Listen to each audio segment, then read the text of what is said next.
वाल्मीकि जी जाके पूछा लो, लेकिन चोर डाकू बदमाश रहे, गुरु के ज्ञान पौले, राम राम ना कहा मारा मारा कह के तर गईले। अब बेगर पढ़ा लिखल आदमी आत्मज्ञान से वाल्मीकि रामायण लिख दे। तो वो लोग के जवाब दुदा दुदा चली हम कोने सुंदर बात ना सुनाई में जल्दी हम बियाह शादी हमरा भइल बा। मेहरारू के घर में लिए 5 साल भइल, 5 साल से मेहरारू के लिए आइल बनी के तनु मेहनत करत नहीं एको गो लइके ले लो। आज मौगी के चलते नहीं सुहाग रात मनाएम आ ओकरा के लइका हो खाए मौगी हमरा के मौगा कह दिए। आज ओकरा के पोलायम सोलायम आ मौगा कहे के मौका ना दे। जा रहल बनी मौगी से मिले खतरा, मौगी हमरे इंतजार में होई। बड़ा झगड़ा ही हमार मेहरारू, आज ओकरा के केहू तरह पोलायम गाड़ी देवे के मौका ना दे। जा रहल बनी मेहरारू से मिले खतरा। हम क्या बताई, हमार शादी भइले 5 साल दिन हो गई। अब 5 साल से हम घर में बानी, लेकिन हमारे बाप महतारी ऐसा न मेरे मोग मोर से शादी कर दिल बा कि ओकर शादी तक लेके नहीं के भाई। आज ही मोर की लगा ना आवता तो ओकर खाने खाए के न देतनी। देखो तनी कैसे घर में घुस जाता। आज मौगी के पोलायम सोलाए हम सुहाग रात मनाए। सारा लोग के सामने सुहाग रात मनाए देखिए लगे ना। हां देखी के तरह बोला हो के ओकरा के बोला तो ना किसी आई हो। ए बारू हो, ए बारू हो, के बोलत तनी जी। आहा बड़ी सभ्यता के साथ बोललो के बोलत तनी जी। एके मतलब पढ़ल लिखल भी है। हम हई हम तहार ऊ। अरे कौन पालने के बेटा भीख मांगा हारे। ए पॉइंट भाई रे बोली के कर जाऊ की ए बबू हमरा के गरियाई हम तो ओकर भाता आरल तोहनी के गरियाओ तो के हमरा से को हमार में राम तोहनी के काहे गरियाई। तोहनी के सामने मौगी के मार के मुहान आ जितना जना गोटा आगे बैठल बड़ा गोटे थाना में बनवाई हो ने कुछ ना। ए भगला की ना दूसर दुआरी पर हाथ खाली नहीं खे।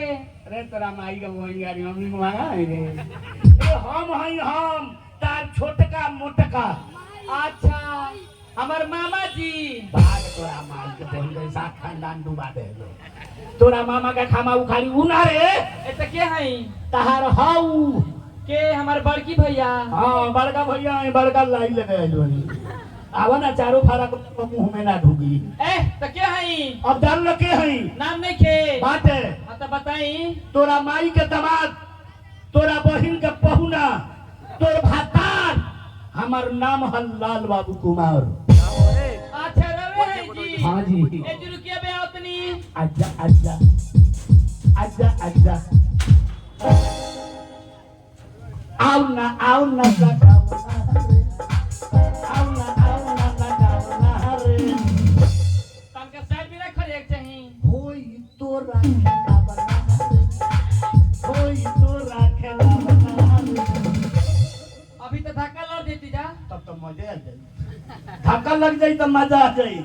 ऐसे कि दोनों जवानी के मस्ती में चूर, ना तेरा कसूर ना मेरा कसूर। एक्सीडेंट हो गया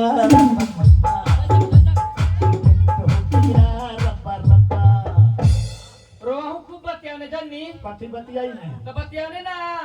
तारा खतरा एगो सामान किन के लिए बनी आ तब लगलू एने ओने करे है। हां हां तोरा खतरा के लिए बनी हमार खातिर जी। यही जा किन लिए यही जा बाजार ला करलो। हां हां बती ना ना ना के बड़ा झगड़ा करेगी। ना जी। हां आज के बाद से कोई झगड़ा करबे ना करे। प्यार करबे नु हां जी बहुते प्यार करे। प्यार करबे तो रोज किने। हां हां बती ना। देख तोरा खतरा एगो कछिया किन के ले आई। ए जी ना जी बा ढुका ना ये हमर में ना होई। हो जाई दुकान वाला खोलना मर में रानू मोट भी या तो कोदा छोट भाई है ले लो। ना ढुका ना ए जी नान होई ना होई हां तब तो दुकान वाला हमारे पैसा काट ले। अब भाई हमें क्यों हो जाए तो 10 को रुपया दे दे। ले लो भाई क्यों ले लो अनाव का बूढ़ा लोग ले ले बूढ़ा लोग जांग सू गई लो पैसा हमार पीटा गई चले करे के फिर के दोसर ले आए हम। कोबो काम सीधा ना करने जन्नी कथी भइल काहे अंदर खिसियाई रही हमेशा उल्टा सीधा करबे करने। का भइल एक जो तेरे से हमार शादी ना होत रहे जन्नी। अच्छा तोरा का मन शादी ना होई तो हमार तो शादी में रहती। तब करवे शादी को लागत रहे। अरे तोरा से शादी भइल तो हम गरीब हो गई। हमार से शादी भइल तो तोरा से शादी ना भइल रही तो हमारे ऐसा जगह बियाह लग रहे कि 2 गो हवाई जहाज को भी ना दहेज मिले। गोविना दहेज हवाई जहाज रहला हां तना रहे लोग डूब जाला तो गोविना जाला ओ तरे ये ना बोली हां तो हमका तो बाग मनाल के हमरे से मरद मिल गई त पच गई तोरा माई के तारीफ बा तोर माई 3 महीना हमरा बाबू के दियौली तो हमरा से बियाह होई हमार माई हां कि तार बाबूजी हमर माई के पीछे पीछे घुमत रहला तोर माई आवत हमरा घर है हमरा सामने के बात हो हमरा बाबू से कह एथी करी ना का कोई न कहले बनी मना अपना बेटवा का हमरा बेटिया से बियाह ये ना बोली तो अब हमार बाबूजी ले ले तोरा माई के बियाह कर पहिले बियाह के बात कइले तो सब बच्चे उल्टा सीधा बोलल जरूरी बा तब तोरा से बियाह भइल त हमर बियाह ना होत रहे अच्छा हां तार बाबूजी ने हमर माई के पीछे पीछे घुमत रहला हमार बाबूजी तोरा माई के पाछे घुमत रहे ना यही तरह घुमत रहे तार माई के आ तब हमरा के ने ओने बोलत रहू पहली बताई हां कि अपनी शादी पहले कितना दिन 5 साल 5 साल से एको को लेके भाई अब तोरा के लइका होते ने का त कथि करी हमार पे किस्मत फूट गई हां गिरवेश आदमी से हमार शादी भई तो चल ना तोरा के ने चलते नरकटिया घर बताई तो रोए चलते गांव में घूमल हमार मुश्किल हो गई बा कैसे मुश्किल हो गइल बा गांव में निकलतनी अच्छा तो गांव में के लोग देखे हमरा के हंसता के हौसला करे के गांव में हौसला खो बताल दे हमरा के का करे बता दे के हौसला को उंगरा बच्ची हाथरा केस करे बताओ तो के हौसला खो सब लोग हंसता ही बा काय हंसता हमरा मेहरारू का लइका ना हुई तो तू हो गइबो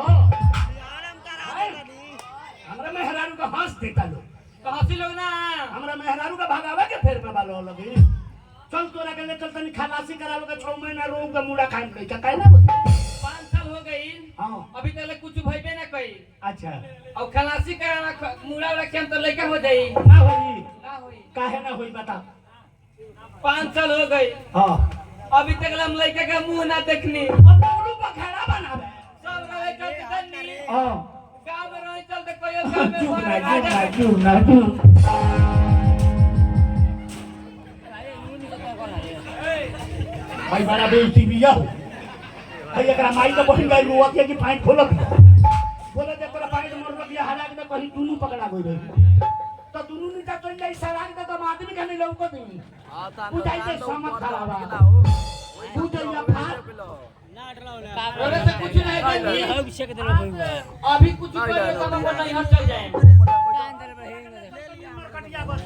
नरकटिया घर चल नरकटिया गले तो अपन खलासी करावे के बेटिया ले चल सुनी ना जी का दवाई लग तक कहे तो होत ही बा अच्छा लेकिन दवाई लग से कुछ भाई तो कथि से होई अब हमरा दवाई लग हमें दिए क्या करबो तो कथि से होई ले चल हवा कसे वाला तो एक बात सुनी का